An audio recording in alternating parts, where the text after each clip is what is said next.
This is Pet Life Radio. Let's talk pets.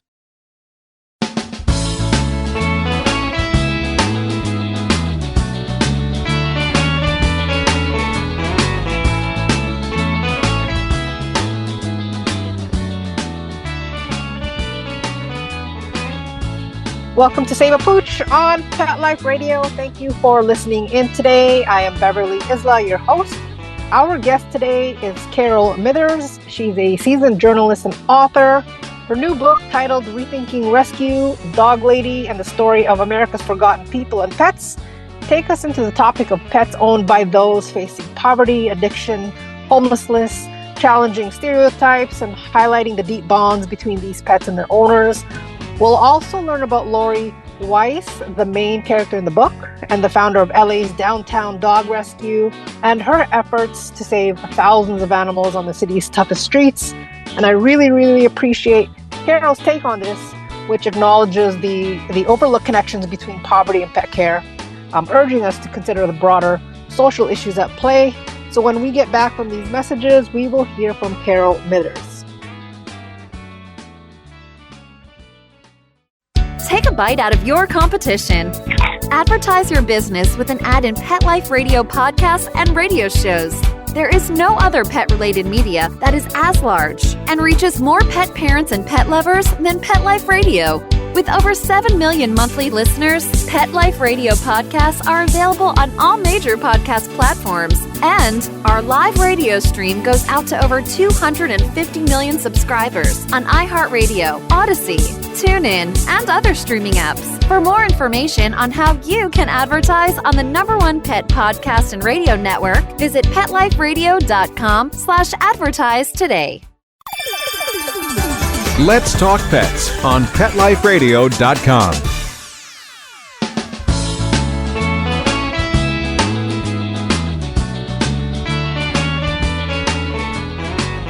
Welcome back to Save a Pooch. We are talking with journalist and author Carol Mithers about her forthcoming book, Rethinking Rescue, Dog Lady and the Story of America's Forgotten People and Pets. Tongue twister there. And the important questions it raises about compassion, social justice, and the love between humans and their pets. So thank you for taking the time today to share your discoveries and the issues your book shines a flashlight on, which we'll dive into. So first off, congrats on your upcoming book release. Thank you. It's great to be here talking to you and to pet lovers. Yes, absolutely. I'm actually halfway through it, and the story behind Lori really drew me in. So I love how you integrated those social issues that need to be talked about, which isn't easy to talk about, but it needs to be had. Yep. And at first I was like, Lori, is she a fictional character? Is she really Carol? But she is an amazing human being, is what she is. She's been through it all, I tell you. How did you get the idea of writing this book in a way that highlights what it does highlight behind the animal welfare movement and the social issues? It started on a personal level, which was I got obsessed with the idea of animal hoarding after I read a story about it in the local paper. And I decided I had to write about this story. And a friend of mine who I had recently reconnected with and who was herself is a dog rescuer, suggested I talk to Lori. Lori had just come off a bout with an animal hoarder. And so she had a lot to say about the subject. I met with her downtown where she had her dog kennel at the factory that she managed. And she talked to me about her hoarding experience. But more than that, she also talked about what she did, what Downtown Dog Rescue did. They'd been in existence for, it was not quite 10 years at that point, actually almost 20 years at that point. And the stories she told me were, one, amazing, and two, things I had never thought about. Because like most people, I knew what rescue was, kind of. I knew what the no-kill movement was, kind of. But I had not really thought about issues like, well, where are those dogs coming from that are in the shelters? And did they have homes before? And if they did, what happened to those people? And what happens to homeless people with pets? And all of these things that she dealt with on a daily basis. were news to me and fascinating. And I decided then that I was going to write about her. But I thought then that what I was going to write was a much more traditional story about an amazing woman who was saving all these fabulous dogs. And as I got to know her better, I realized that there was much more to the story. Because if you step into her world and start to talk to her, you realize that you have to think about who those people are. And that's who she was dealing with, and that's who she was helping. And I realized it was a much larger story, which is partly why it took me close to 10 years to actually write the book, because it was a much more complicated story than I'd originally understood. Right. Yeah. Exactly. You can tell by reading. It's like, oh, this is a bigger piece, because you're kind of almost following her life from when she started it all. And it's wow, the stories that that's portrayed in that book, of the details of what she dealt with in the so-called bad neighborhoods of LA. It is fascinating. She has courage. I have to give her that. She has courage. She has courage, and I think she has vision. She's very, very stubborn, and I mean that in a good way. Is that when she decides she has an answer to something, or something needs to be done, she's one of those people who does it. I think she told me once a long time ago that maybe there'll be trash on the sidewalk, and 20 people will walk by that trash and think, oh God, somebody should pick that up. She's the one who stops and picks it up. Yeah, and her story with Benny. Oh wow. So speaking of Yeah. her relationship with these owners, I mean, wow, the average person probably wouldn't have gone as far as she did. So how did she manage to support them without having to fix them? Well, she would tell you, I think early on she did try to fix them, and that it was a hard learning lesson for her to realize that that was not her role, and that she couldn't do it. Now, Benny was a unhoused man that she met very early on in her journey. He had a drinking problem. He lived in an alley in downtown Los Angeles, and he loved dogs. And he called himself the dog man.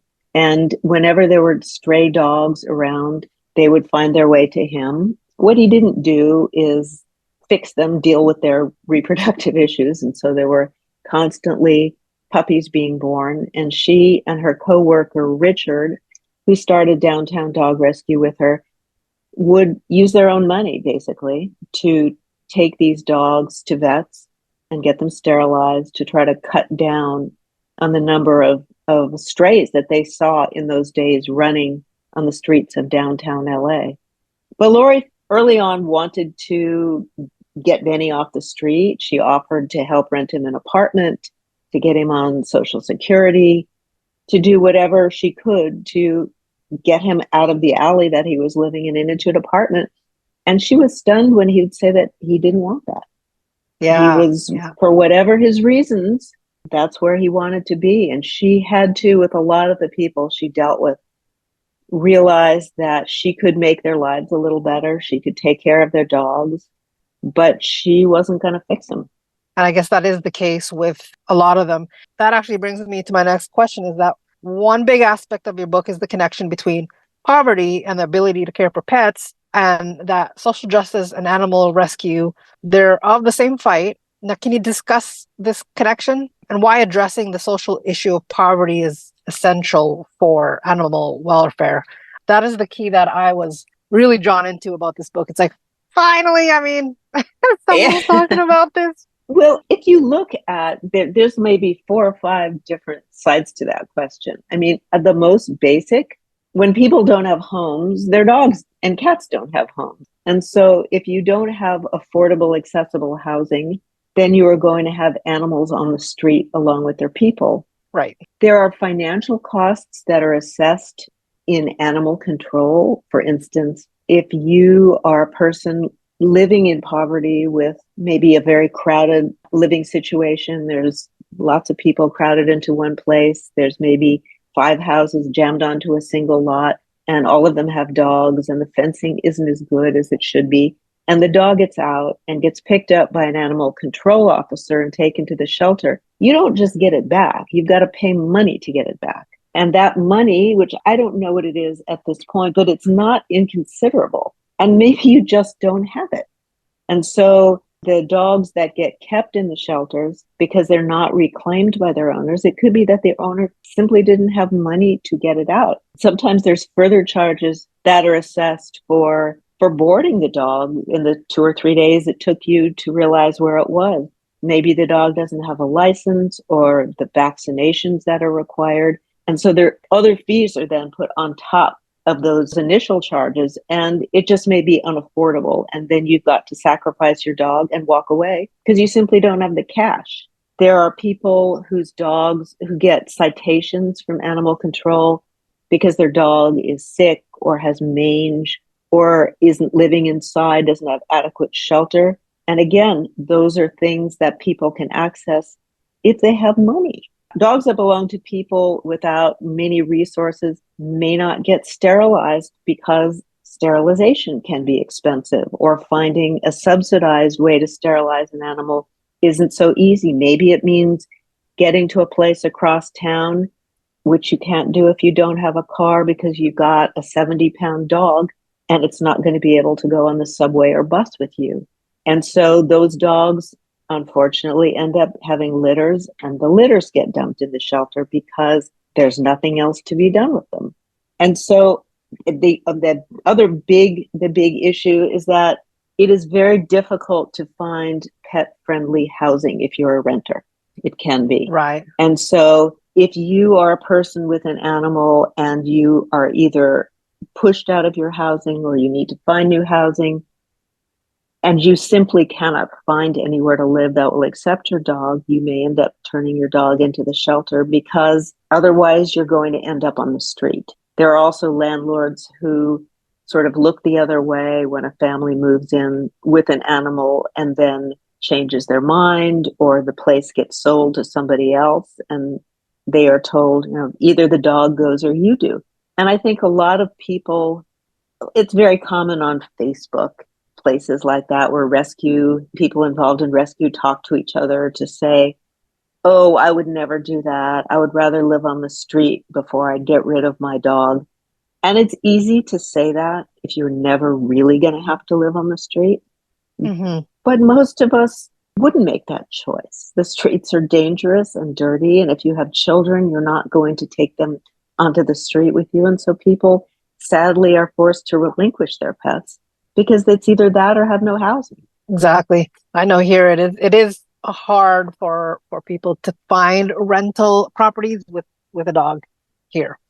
Where are you? In Canada. Oh, okay, yeah. No, we don't have stray dogs here, which is good. The other thing that has become more common, especially in places like Los Angeles where I live, is the phenomenon of pet rent and pet deposits, which is that landlords will say, yes, you can have an animal, but you have to pay $50 extra per month for that animal. And that makes unaffordable housing even more unaffordable. Right. Now, before we go on a break here, I just want to quickly mention that in the book, I do notice that Lori was very empathetic with the dog owners.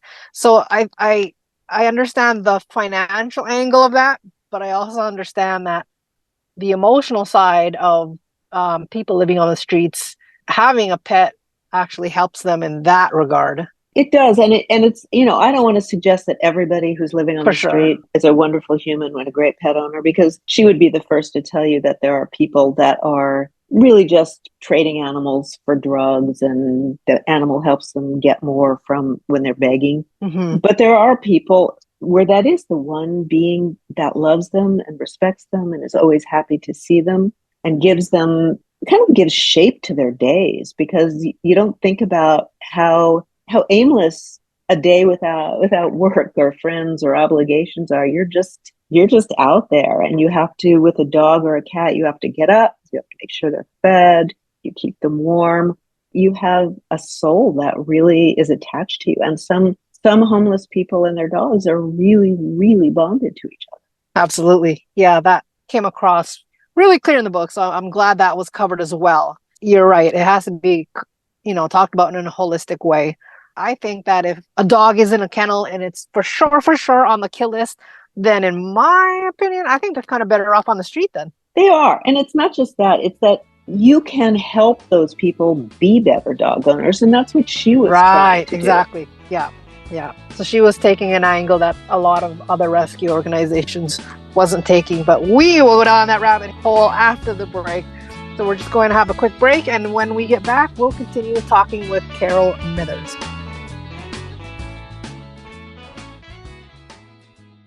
Molly, here's your dinner. Zeus, that's not your food.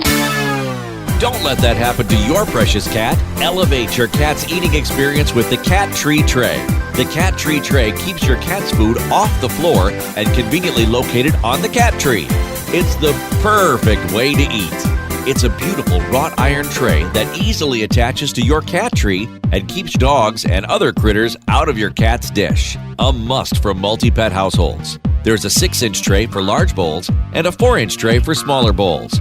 Purchase your Cat Tree Tray today. Go right now to cattreetray.com. That's cattreetray.com. CATTREETRAY.com. Let's talk pets Let's talk pets on Pet Life Radio. Pet Life Radio. PetLifeRadio.com.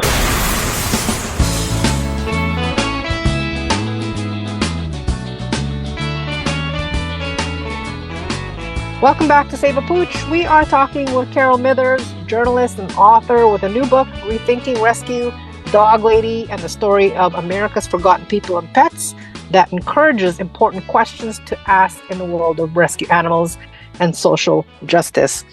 So let's touch upon what Lori's angle was.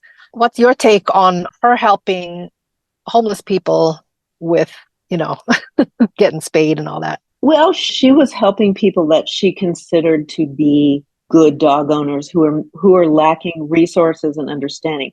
There were people who she saw as very poor dog owners, and her line was always, if you beat that dog, if you kick that dog, if your boyfriend isn't good to that dog, I'm going to take it. That dog is mine. Because she had a very strong red line about any kind of animal mistreatment. That was not okay. But someone who simply was not together enough to get an animal spayed or neutered, she could help make that happen. And that would mean that there would be less puppies and kittens running around. If somebody needed help getting food for that animal, she could do that. And the other thing that she did downtown that was kind of extraordinary was there was a time when LA Animal Services would not grant dog licenses to animals that belonged to unhoused people because they said you have to have a physical address to register that animal. And that meant that if a dog got picked up on the street, it looked as if it had no owner because it had no license.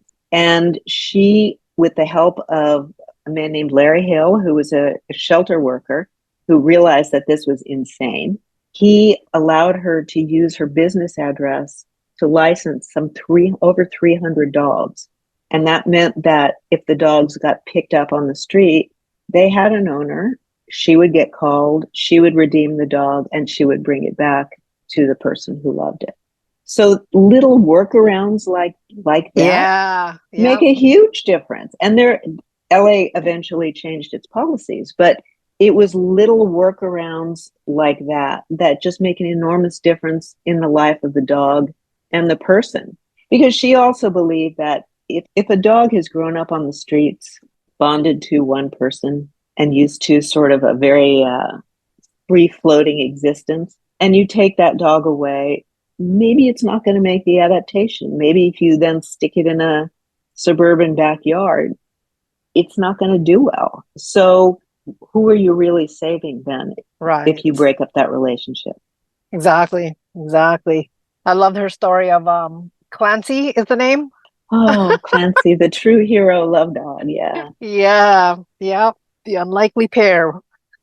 But it's a great source of grief to me that I never met Clancy. Oh, you never? Okay. Have you met the trainer? What was the trainer's name? The one that helped her with the other pit bull? Oh, yes, I did.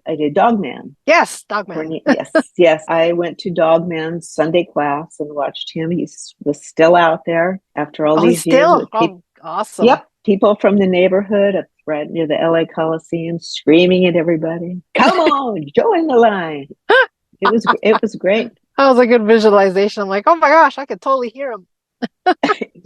It's great that she used him as a resource for the people that needed training. So, yeah, I applaud him for providing that. He brought together a lot of really different worlds. And Yeah. it was, again, some of this happened a little before I came onto the scene. So I didn't see all of the pit bulls and the locals and the Malibu white ladies and all of them joining the class together. Oh, actually, no. Let's touch upon that about the racial issue.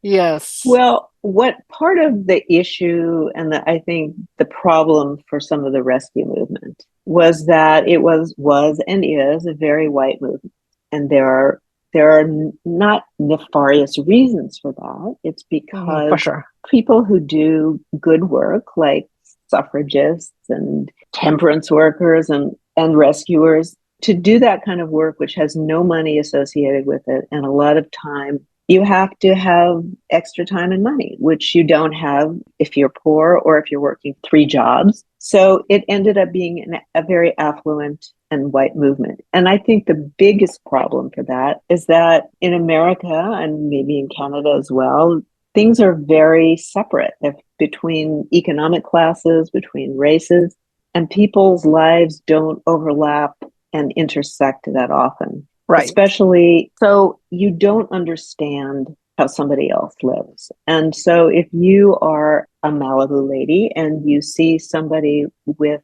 a dog out in a yard in South Central Los Angeles, you can be very judgmental about how that dog is living and not see beyond what is different from your life and not understand the pressures that somebody might have who doesn't have ready access to a good living situation. And what ended up happening, I think, too often was that the default solution was, let's take that dog away and get it a better home.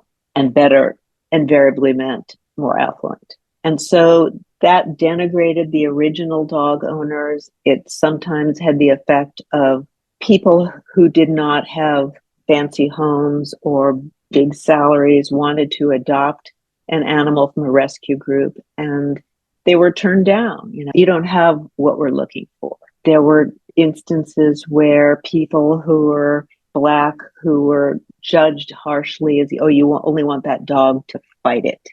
And there was a lot, I think, of misunderstanding of what it took to be a good pet owner and seeing somebody as a human being. That is one angle that I really, really appreciated that the book took on, because it's a touchy subject.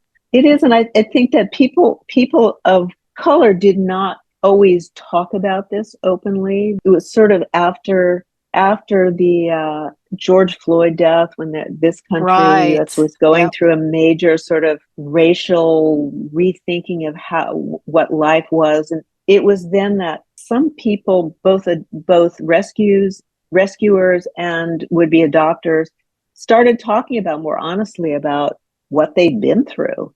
And some rescue groups started thinking, wow, we really need to rethink how we've approached this. Is this going to last? I don't know. Right. Well, I mean, in the overall bigger picture, I do think it is improving.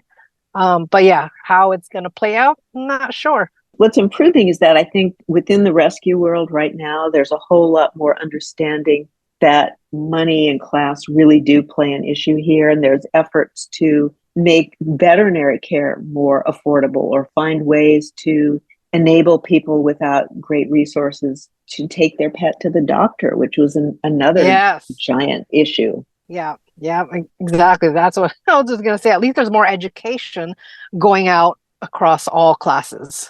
Yeah, for sure. Which is necessary. Now, in terms of policies, what do you think are necessary to support both pets and their owners in low-income communities? I think you can have more flexibility on fees. Like there was, talking about Canada, there was a point when I believe it was in Calgary where it was made much easier and cheaper for pets to get licensed.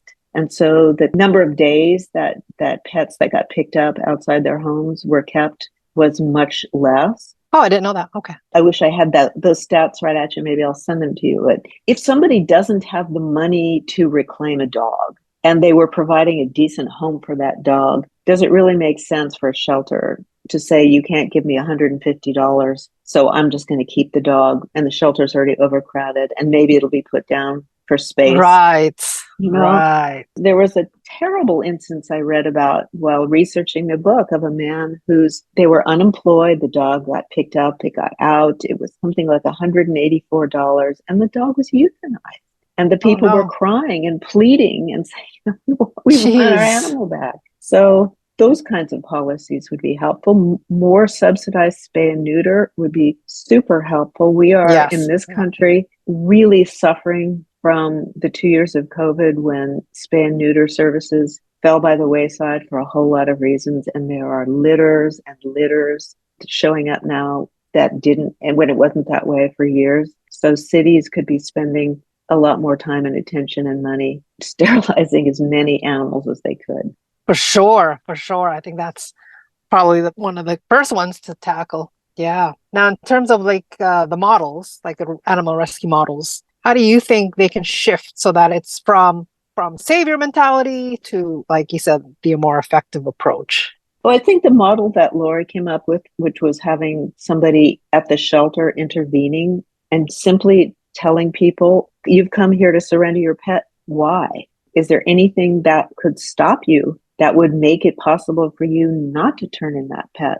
And people sometimes needed some extra cash. They needed food. They needed referrals to a vet. It didn't end up costing that much, and it kept those pets out of the shelter. I think right now, honestly, finding some way to have more affordable veterinary care would make a huge difference. People are really struggling with veterinary prices.